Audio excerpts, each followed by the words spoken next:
राधे राधे। हे प्रभु, अगर हमसे कोई भूल हुई हो तो क्षमा करें। चंद्रकेतु को स्वप्न दर्शन देकर राजा ने उन दोनों वैश्यों को बंदी गृह से मुक्त करने की आज्ञा दी।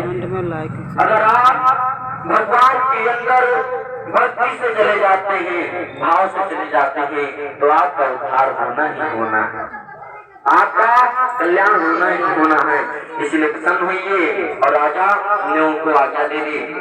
भगवान ने राजा के स्वप्न में जाकर के उनको आज्ञा दी कि उन दोनों वैश्यों को अगर तुम नहीं छोड़ देते तो मैं तुम्हारा राजभर सब नष्ट कर दूंगा। वहाँ सुबह जल्दी उठे और अपना स्वप्न जाकर के राज दरबार में सुनाया। में राजा चंद्रकेतु को दर्शन दिए और दोनों वैश्यों को लौटा दिया। अन्यथा उन दोनों वैश्यों को प्रातःकाल राजा चंद्रकेतु ने स्वप्न सुनाया और सैनिकों को आज्ञा दी कि उन दोनों वैश्यों को कैद से मुक्त कर दरबार में ले जाओ। दोनों वैश्यों को आते ही देखकर राजा को प्रणाम किया। राजा ने कोमल वचनों में कहा, हे महान भाव, दोनों तुम्हें आज्ञावश जो अपराध हुआ है, कठिन हुई है, हमसे जो आपको भूल हुई हो आप क्षमा कर दें। ऐसा कह करके राजा ने उनको नए नए आभूषण पहनवाए और जितना धन लिया था उसे दुगना दे करके आदर से विदा कर दिया। अब वो दोनों अपनी घर की ओर चल दिए। भगवान श्री सत्यनारायण का पूजा इसी प्रकार होता रहा। जैसे श्री सत्यनारायण का द्वितीय अध्याय होगा। बोलो सत्यनारायण भगवान की, वृंदावन बिहारी लाल की, राधे रमण की।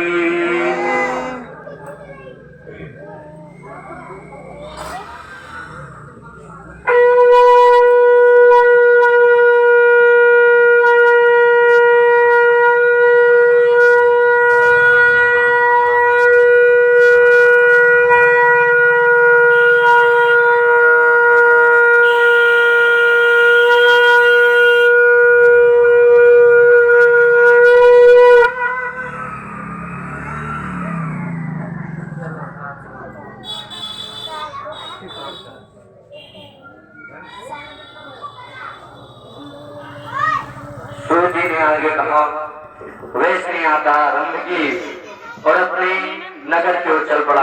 उससे थोड़ी दूर आगे बढ़ने पर वेशधारी भगवान श्री सत्यनारायण ने उसकी परीक्षा लेनी चाहिए और उससे पूछा, हे वैश्य, तेरे नाम में क्या है? अपमानित हंसता हुआ बोला, हे दंडी महाराज, आप क्या पूछते हो? क्या आपको धन लेने की कामना है? मेरे नाम में तो बेलपत्ते भरे हुए। सत्यनारायण कथा हो रही है। वैश्य ऐसे वचन सुन करके दंड वेशधारी श्री सत्यनारायण भगवान बोले, तुम्हारा वचन सत्य हो। ऐसा कह करके और कुछ दूर जा करके समुद्र के तट पर बैठ गए। कहावत अच्छी है कि चमड़ी चली जाए मगर दमड़ी नहीं जानी चाहिए। जब भगवान ने इतना उसको कठोर दंड दिया, उसके बाद भी उसने झूठ बोला कि आपको धन लेने की इच्छा है, मेरे नाम में तो बेलपत्ते भरे थे। वो नैया घर से परिपूर्ण थी, फिर भी उसने झूठ बोला कि यह बेलपत्ते भरे हुए। कभी किसी से झूठ अन्यथा आपके लिए हानिकारक। भगवान की परीक्षा लेने के बाद वह सत्यनारायण भगवान बोले, तुम्हारा वचन सत्य हो। ऐसा कहीं करके नाव को ऊंची ऊंची देखकर संभाग किया। जब वह संगत के बाद आया और नाव के पास आया, सोना का वजन और बेलपत्ते का वजन बहुत फर्क है। तो उसने जब चद्दर हटाया उसके बाद देखा तो उसमें सोना चांदी की जवाहरात की जगह पर बेलपत्ते भरे हुए थे। और ऐसा देख करके अचंभा लगा और ऐसा देख करके वह मूर्छित को जमीन पर गिर पड़ा। मूर्छा खुलने के बाद अभिषेक करने लगा। उसके दामाद ने कहा, ये सब दंडी महाराज का प्रकोप है, आप जाइए उनकी शरण में जाइए और उनसे क्षमा मांगिए। भक्ति भाव के पश्चात करते हुए बोला, मैंने जो आपसे असत्य वचन कही है उसके लिए मुझे क्षमा करें। ऐसा कह करके वहाँ सोता वक्त थोड़ी रोने लगा। तब दंडी भगवान बोले, पुत्र, मेरी आज्ञा से तुझे बार बार कष्ट हो रहा है, तू मेरी पूजा कर, तू मेरी पूजा से विमुख हो रहा है। उस वैश्य ने कहा कि भगवान, आपकी माया ब्रह्मादि देवता नहीं समझ पाए तो मैं मूर्ख भला कैसे समझ सकता हूँ?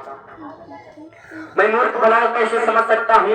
आप प्रसन्न होइए और मैं अपनी क्षमता अनुसार आपकी पूजा करूंगा, मेरी भी रक्षा कर दीजिए, जो भगवान से परिपूर्ण कर दीजिए। उसके बाद भक्ति से परिपूर्ण वचन सुन करके सत्यनारायण भगवान प्रसन्न हो गए और उसके से इच्छा अनुसार वध कर अंतर्धान हुए। चतुर्वध और भगवान श्री सत्यनारायण की कृपा से सभी संसार के हम तुम जीतते हैं। देवतावती उसकी कन्यावती कलावती भगवान का पूजन कर रही थी। दूध का वचन सुन करके पुत्री से कहा, मैं अपने पति के दर्शन के लिए जाती हूँ, तू पूजन कर शीघ्र आना। परंतु कलावती पूजन एवं प्रसाद की अवज्ञा के कारण अपने पति के दर्शन के लिए चली गई।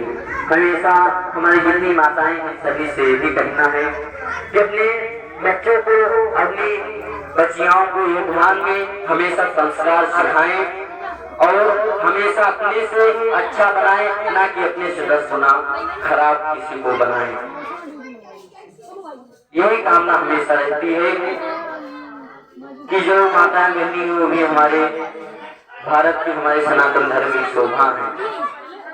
इसीलिए जब उसकी माता लीलावती जब चली गई तो पुत्री कलावती भी बिना पूजन करे उनके पीछे पीछे चल दी। मैं ये ब्लॉक बंद कर रही हूँ। पूजन में प्रसाद के आगे भगवान रोष हो गए और उसके पति को नौका सहित पानी में डुबा दिया। कलावती अपने पति को न पाकर रोती हुई जमीन पर गिर पड़ी, आगे अवश्य अपराध करने लगी।